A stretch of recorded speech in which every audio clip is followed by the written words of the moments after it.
Well, Wafa Sultan joins us now from Washington. Doctor, we welcome you to this program. Thank you for the book, A God Who Hates. Very interesting. Thank you so much for having me. You were raised in Syria. How were women treated under Islam?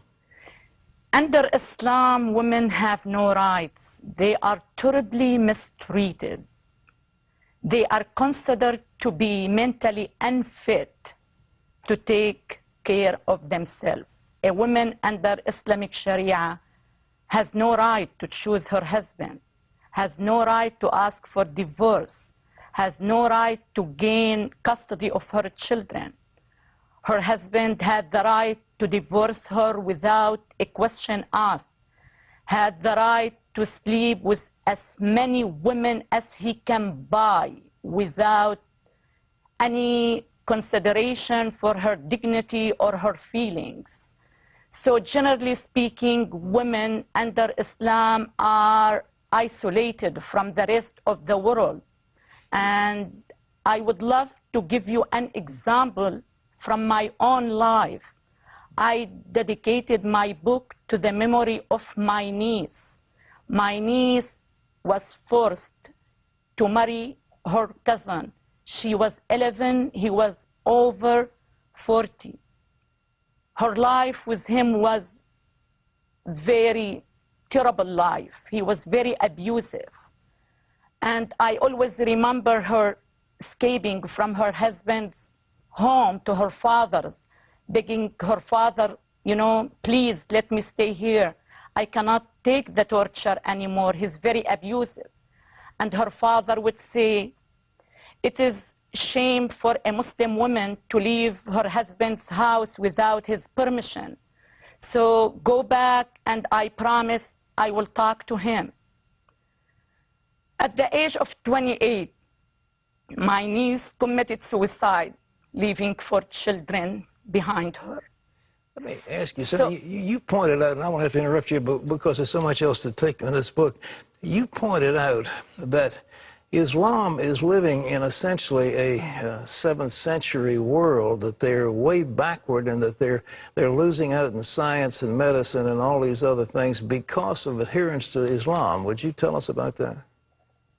You know, in the Islamic world, we are dealing with the mentality of the 7th century. So it is very hard. We are in totally different time and in totally different planet. Well, let me ask you this. President Obama last night said, well, he said the terrorists, or whatever term you want to give them, they've hijacked a great religion and changed it. Is that true? It is a misconception that I need to clarify. All right. I believe Muslims are victims of their own belief system. Muslims are hijacked by their doctrine, not the other way around. Well, we are victims of our Islamic teachings, and the problem is deeply rooted in the Islamic doctrine.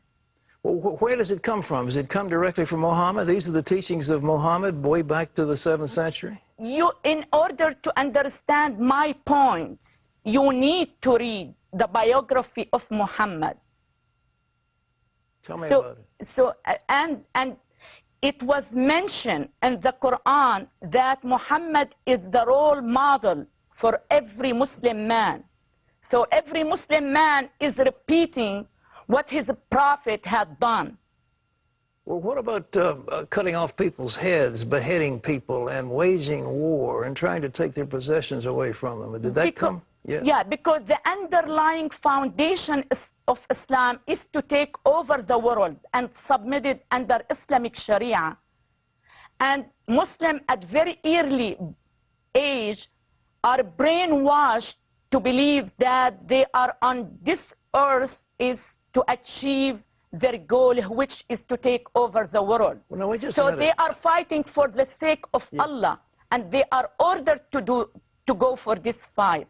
I said on this program that Islam was a political system, and I have been criticized by, you name it, Bill O'Reilly, Larry King, and certainly, the Senate committee. Would you repeat what you just said in relation to their desire, desire in relation to the world? Yeah, it is a big mistake to treat Islam as a religion. Yeah. Islam is a political ideology that imposes itself by force. This is the underlying foundation of Islam. Well, why don't we understand that? I mean, somebody like me that says that, I thought it was a known fact, and yet I'm criticized and pilloried all over the nation. Why doesn't America wake up to this fact? Yeah, because I believe, generally speaking, Americans have been educated to accept multiculturalism, and that prevents them from judging people on their religious affiliation. And therefore, mostly they adopt the politically correct approach, which I believe is very dangerous because it prevents people from understanding the truth about Islam. You said that the people who are Arabic speaking understand what Muhammad said, and they're the most fanatical, but the many, many Muslims make these prayers and they don't understand what they're saying. What are in those prayers? Absolutely. Islam is a pure Arabic religion, and in order to fully understand Islam, you must know how to read and write Arabic. And I believe most of the Islamic texts have never been translated from Arabic to any other language. And this is the problem, because you will never be able to fight the Islamic, to win over the Islamic terrorism unless you get familiar with the Islamic doctrine. Well, we have a president, past president, who said Islam is a religion of peace, and you have another one that says that this wonderful, great religion was hijacked by terrorists. Do they know much about Islam in order to describe it as a peaceful religion? I doubt it. Well, he was president, and I doubt it too. I disagree with you.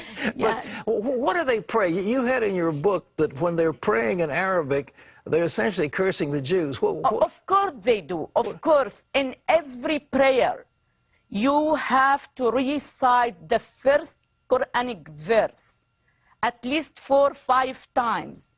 So we pray 5 times per day. So 5 times 5, it's like 25 times per day. We have to recite this verse, this verse curses the Jews and the Christians.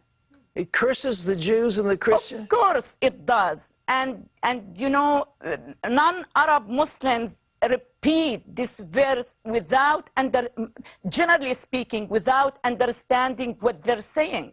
Well, there's a senator who was having a committee hearing, and he made some disparaging remarks about me. Do you reckon he understands that they're praying his destruction?